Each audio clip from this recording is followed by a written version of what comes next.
he turns to her and maybe for the first time that evening, really takes her in. And words spontaneously pop into his head. I am not afraid of you. You are beautiful and you're mine. So one of the guys I'm coaching recently had a major breakthrough in overcoming his fear of women, moving from scarcity mentality to abundance mentality. So I'm going to share this story with you because I think it's very useful, obviously, for anyone who's battling with the fear of women, who's in scarcity when it comes to dating or any kind of interaction with women, relationship, whatever. But I think it applies to many things. I'm mainly going to focus on women and money because these are the two things that are most core to male self-worth and self-esteem and your inner psychology. And however, I do think that the principles we'll talk about apply to basically anything where there's recurring self-sabotage, recurring resistance. Maybe you're stuck at a certain level. But of course, money and women, we'll just focus on that. So I just want to be very clear with what I'm talking about with scarcity and abundance because a lot of people do over spiritualize this idea. So in very simple, concrete terms, what I mean is if you're in scarcity mentality, the deep rooted belief you have is I can't have what I want or I don't deserve what I want, which ultimately affects your behavior, which means you end up repelling the things that you want, be it women you're attracted to or career opportunities, again, or it can apply to anything. And in behavioral terms, what it means is that your behavior is being driven more greatly by fear than by desire for that thing, which of course makes no sense. Like, why would you be afraid of that which you desire? But we all know if you've ever had resistance to anything, this is the reality of the situation. Whereas abundance, when you're in abundance mentality, there's the simple assumption, I can totally have what I want. And when you switch into abundance, especially if you've ever experienced both when it comes to anything, money, women, it applies to creative resistance too, the way Stephen Pressfield talks about in The War of Art, right? Like if you have writer's block, it's because you have fear that is greater than your desire to express yourself on the page or whatever your medium is. But when you switch to abundance mentality and you believe you deserve that thing, a sense of ease comes over you where you no longer have to use effort and you're less likely to do something that repels opportunities for the thing that you want, right? Like for the typical guy in scarcity with women who has fear of women on a first date, he's probably thinking a lot, well, what do I have to do for her to like me? Like, what do I have to do? What kind of effort do I have to put out? Whereas a guy who is in abundance believes he's attractive, so he doesn't have that thought. It's not a question of, will she like me? What do I have to do? It's like, of course she's going to like me. Let's just see where this interaction goes. Now, this belief of whether or not you deserve what you want is ultimately tied to a person's identity. And the story that I'm going to share from this gentleman I've been coaching is a very simple story, but it shows how in the moment he essentially reformed his identity and things switched and the results were very apparent in his interaction with a particular woman. So this guy I've been coaching had basically been in scarcity with women his entire life. Like he was not successful in dating when he was younger. The few relationships that he had were not particularly fulfilling, did not end well. And he was actually on a multi-year dry spell. And he spent many months really working on himself in all the right ways. And when our story begins, he was invited by a woman he met on vacation to spend the night with him at our hotel room. So everything going really well. And I remember he texted me that he was nervous because this particular woman was, in his words, a 10 out of 10 glam. Now, just sidebar, I'm not that into, I'm actually kind of against the 10-point rating system of women simply because it's a way of kind of separating yourself. It's, it's statistical thinking, right? A lot of guys do this to separate themselves from feeling the fear of intimidation of a beautiful woman. And at the same time, the reality is that a woman who's a conventional 10 that most guys would consider to be a 10 tends to generate a lot more fear and a lot more physical tension in a guy, particularly a guy who's afraid of women or afraid of beautiful women than, say, an average looking woman, right? A conventional 6, right? And this is actually important because even though in a sense it is subjective, in a sense, it literally is in one's head, this perception of value does create real tension in people that leads to either scarcity and fear or abundance and expansion.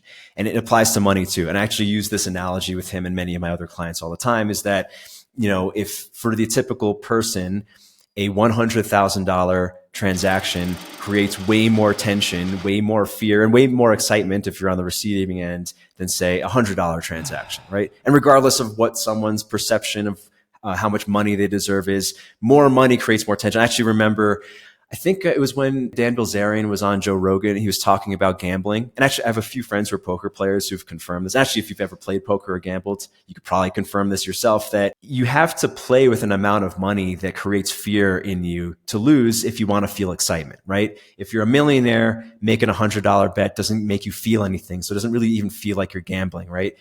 Only when you're playing with an amount of money that would actually create fear in you to lose is there excitement. And the converse is also true. So same thing with women, right? Only when there's really like strong desire, genuine desire there because of her beauty, whether physical or non-physical, doesn't matter. Only then is there fear. And that is where the line between scarcity and abundance is. That is the line where we want to move, right? So this gentleman goes to her hotel room for the night. They're having a good time. Obviously, she liked him already because she invited him over to her hotel to spend some quality time. And they're going through all the socializing, but he's in his head, right? He's nervous. He hasn't been with a woman in a long time, and perhaps he's never been with a woman who is this conventionally attractive. And there was some feeling of like, do I deserve this, right? Do I deserve to have a woman who's so attractive be attracted to me? And the result was that he couldn't actually feel his body, right? She invited him to her hotel room, so obviously there was an expectation of physical intimacy, but he just couldn't get into it, right? Here's this woman who's gorgeous. They're in her hotel. They're hanging out. They're laughing, but he just couldn't feel his body. He couldn't feel turned on. And he already knew that his anatomy wasn't going to perform well, if at all, because he just couldn't feel anything. He was completely in his head. He even took a Viagra to try to help him get into it. But because he was so emotionally contracted, even the Viagra didn't work. And this is something I was hooked on Viagra for a long time for very similar reasons. I've told this story in other episodes, but this is actually, I think, very interesting that your emotions are so powerful and its ability to affect your physiology that it can even override pharmaceuticals, right? There have been times where I was so nervous and anxious that I would take 2 blue pills and still I wouldn't function until I learned how to release my anxiety. So he's in this situation, hours are passing. She's probably thinking, how come he hasn't even kissed me yet? He's maybe worrying about it. And he's in his head. And then somehow in the moment he's sitting next to her, he turns to her and maybe for the first time that evening really takes her in. And words spontaneously pop into his head. I am not afraid of you. You are beautiful and you're mine. And like a switch flipping, suddenly all the feeling came back into his body.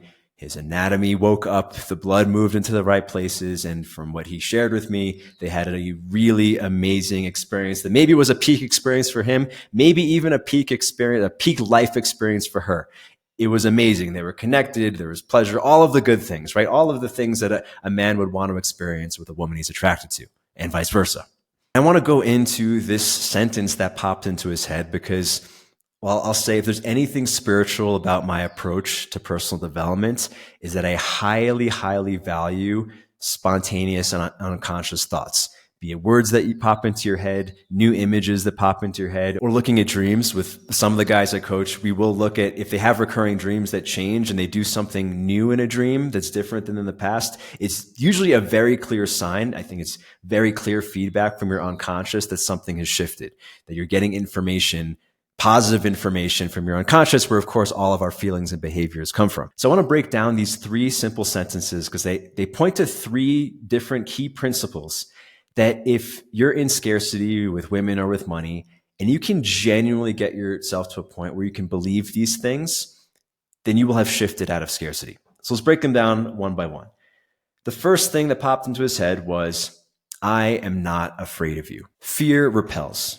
Earlier, we defined scarcity mentality as fear is driving your behavior greater than your desire for the thing. It is your primal being trying to get yourself out of the situation rather than compete for something or attempt to get something you want. Because on a primal level, on the most primal level of your nervous system, the most primal form of your perception, anything worth having, anything meaningful creates tension. It creates sensation in your body. And so this primal part of your nervous system, this part of your nervous system that you were born with, this part of your nervous system that you have in common with any creature that moves, fish, insects, whatever. Timothy Leary called this circuit one consciousness because the most simple part of our being. Tension either causes contraction, fear, meaning you're trying to get away from this thing that's going to eat you, or expansion, desire. There's this thing that you want to consume. This binary of fear, desire, expansion, contraction, we have in common with all life forms that move. Even single cell organisms have some version of this. When you were born, you already had this part of you developed where you would either contract and cry when something didn't feel good, or you would open your mouth to get your mother's milk. Now, when it comes to more adult human things like the desire for money, the desire for women, the desire for anything, you might not be thinking, even a person who's deep in scarcity with one of these things, they might not be consciously thinking, oh, I'm afraid, right? Like even this gentleman in the story, I don't think he was going to her hotel. Maybe he was nervous. Maybe he was aware he was nervous, but he wasn't thinking, oh, I'm afraid of this woman, right? He's a pretty big guy. I assume she was much smaller than him. He wasn't consciously afraid of this woman, but he was afraid, right? He was afraid of her beauty. He was afraid of her judgment, potential judgment, whether or not he was going to perform, whether or not she was going to like him at the end of the evening. There was all of this fear.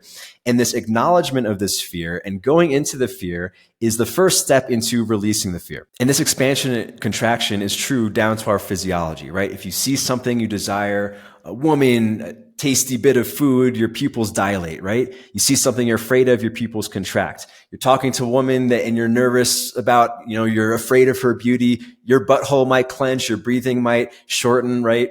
It might not be explicitly apparent to someone looking at you, right? The woman might not be aware of like, oh yeah, his pupil is just constricted, but she'll feel something, right? Women especially feel these things. Like she might not be consciously aware, but she might get this sense of like, there's something weird about this guy. I don't feel good around him, because her primal nervous system, her reproductive instincts will recognize, oh, this man is afraid. He doesn't believe he deserves to be around me. So he's probably right. And she'll want to move away because it doesn't feel good to be around you. So even if a man in scarcity might not be consciously thinking, oh, I'm afraid, he may or may not be physically contracting, but something in him is contracting. Something in him is contracting by taking him away from the situation, right? Because again, on the primal level, when you're afraid, when your being is afraid, it contracts. It's trying to get away from something that it perceives to be dangerous. That's on the primal physiological level. But our higher conscious thinking version of this is by pulling our attention away, right? It's still trying to get away from this thing it perceives to be dangerous by taking the attention away from the situation, by not seeing reality, right? So with women, the common experience of guys who are afraid of women is that their attention goes into their head. Their attention goes into thinking of possibilities, what to say, what to do, how do I, am I good enough, blah, blah, blah. All of these things that take him away from the actual moment because he doesn't want to see. In a sense, his attention numbs out on reality. If you've ever experienced scarcity with money, if you're worried about money, you may have had the experience where it doesn't, like you don't want to look at your bank account, right? I've gone through financial scarcity a couple of times in my life. In those times, I really don't want to look at my bank account because there's an amount of money that makes me feel good about myself. If that dollar amount is way less, it creates this like contracting, unpleasant sensation. So I don't want to look at my bank account, which of course is not a good thing to do if you're trying to, improve your finances. Same thing with women. Actually, for an example that might not seem obvious, one of my friends who's also a coach who coaches guys in a similar way shared this with me about how there's a guy he's coaching who's working on all the things to, be better with women, become more confident, but learn how to connect better, all of the things, right? But his appearance is atrocious, right? He has no sense of aesthetics, right? He doesn't take care of his nails or his hair, or a booger in his nose he doesn't dress well or pay any attention to anything like that.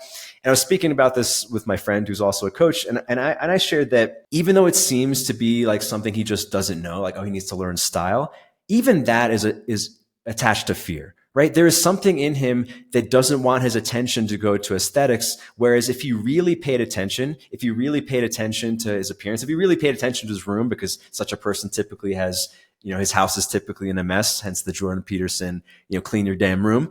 If you really pay attention to a room that's gross, that's your space, you have to feel that grossness in you. If you really take it in, if you're really present with the fact that your dirty socks are on the floor and your bedroom smells like farts because you haven't changed your sheets in forever, like if you really take that in, it feels gross and you have to take action. The only way to live in squalor or to live, or to present yourself in a gross way means you have to in some way numb out to the recognition that your nails are dirty or your hair is gross or whatever, right? And this is not about becoming like the most stylish person. It's about not numbing out your perception to what's true in your reality. Because again, anything worth having, anything that you genuinely desire comes with tension. One more example with women is that if you ever see a guy who simps a lot, right? He does all of these cringe things with women that are obviously unattractive. Maybe he was conditioned, into being that way by whatever. It's actually a way of avoiding tension.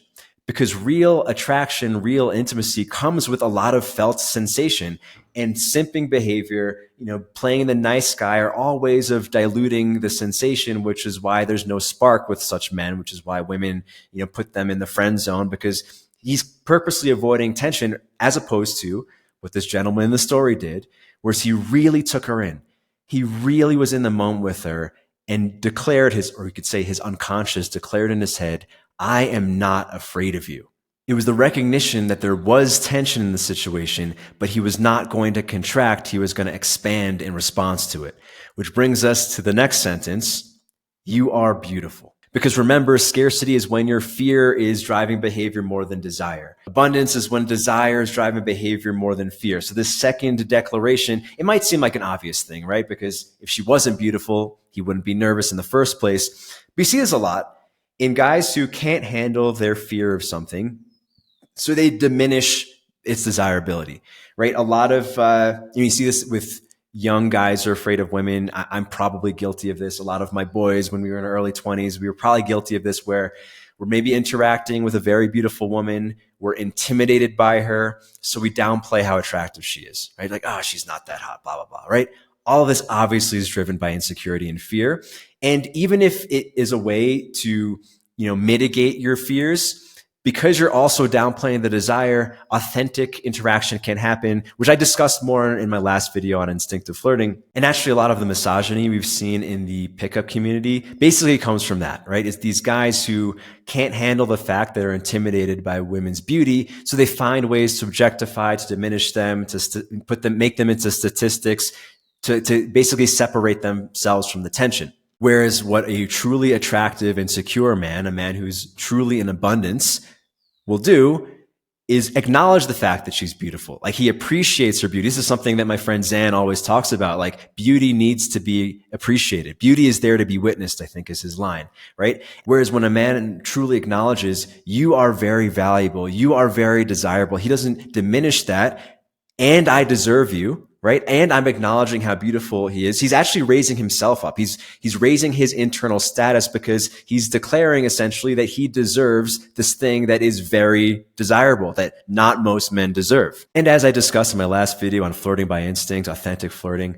when a man really allows himself to admit his true desire, really feel his genuine arousal in his body while in connection with a woman, that's when interactions seem to flow and escalate, so to speak, in a very fast and organic and authentic way. It's like it's taking away all the sludge between you and the woman, and you can really just connect very quickly and go through the human mating ritual, which is what everyone really wants to do with someone they like. And then our final piece, this last sentence, you're mine. Obviously, it is the ultimate declaration of deservedness, right? You're saying, not only do I deserve it, but I'm actually taking you. You are mine.